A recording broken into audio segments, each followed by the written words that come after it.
Fala pessoal, tudo bem com vocês? Hoje a gente quer continuar o nosso passeio pela Bíblia, que a gente possa entender um pouco mais do nosso Deus. E assim continuar a série O Pai Tá On. Bora lá?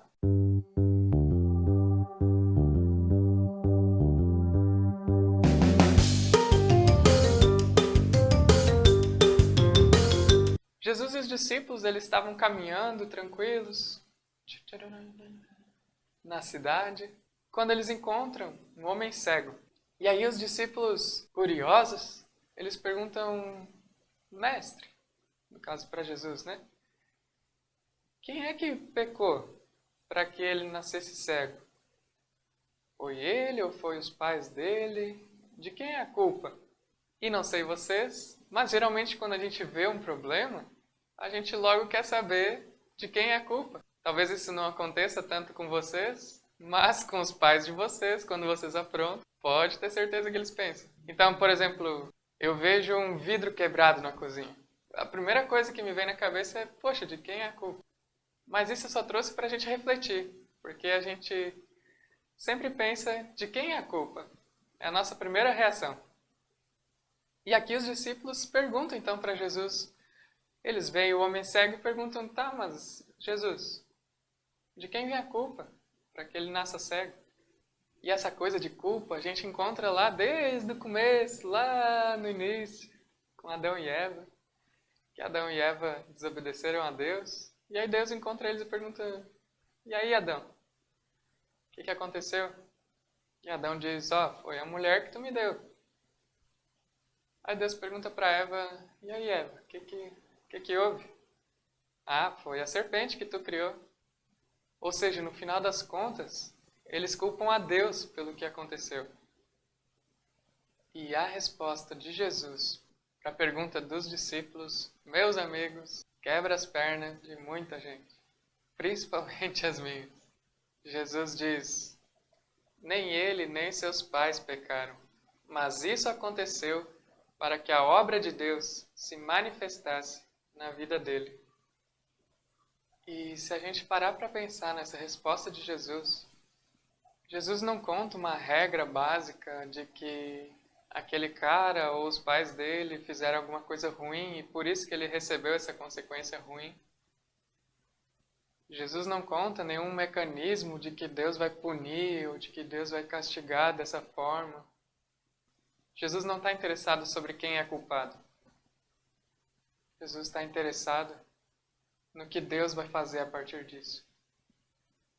Por isso que ele diz, para que a obra de Deus fosse manifesta. E por isso, ele cura aquele homem. Ou seja, Jesus está dizendo, não para a gente ficar se perguntando, quem é culpado? É isso, é o sistema, é o governo, é não sei o que, é tu, é o pecador, é o vizinho, é a vizinha. Não. Jesus está preocupado sobre o que Deus vai fazer a partir disso.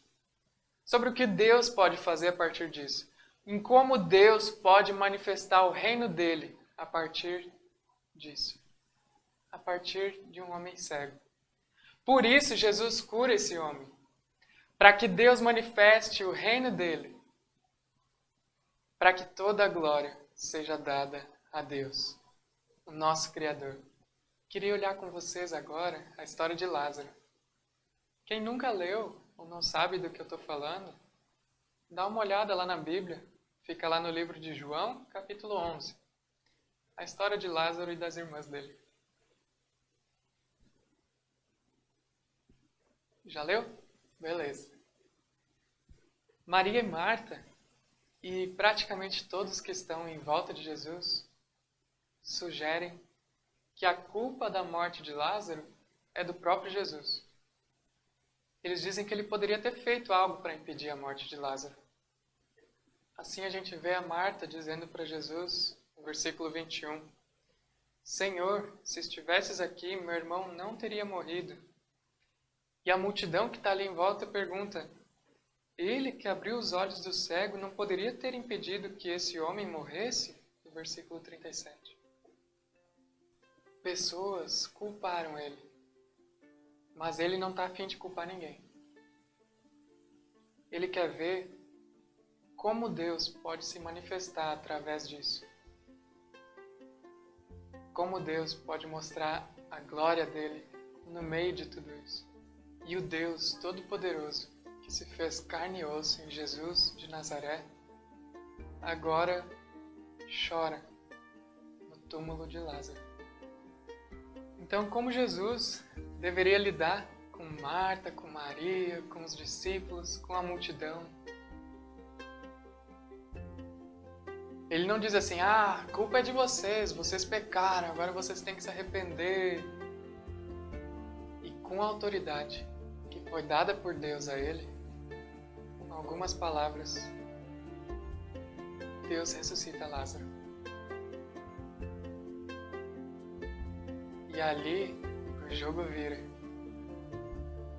E a glória de Deus se manifesta através desse acontecimento.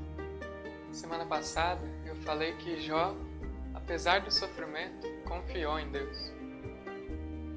Jesus, da mesma forma, apesar de todo o sofrimento, ele não buscou saber de quem era a culpa. Ele confiou em Deus.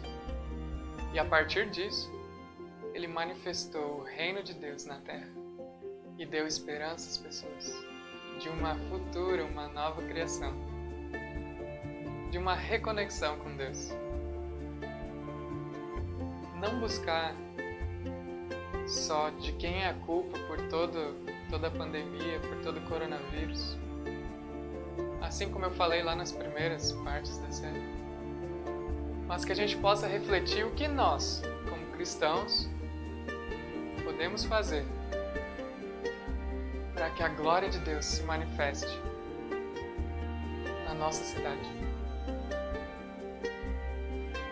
É isso que Jesus fez. Que assim a gente possa seguir confiando no nosso Deus, apesar de tudo que a gente está passando, e saber que Ele é bom e justo o tempo todo.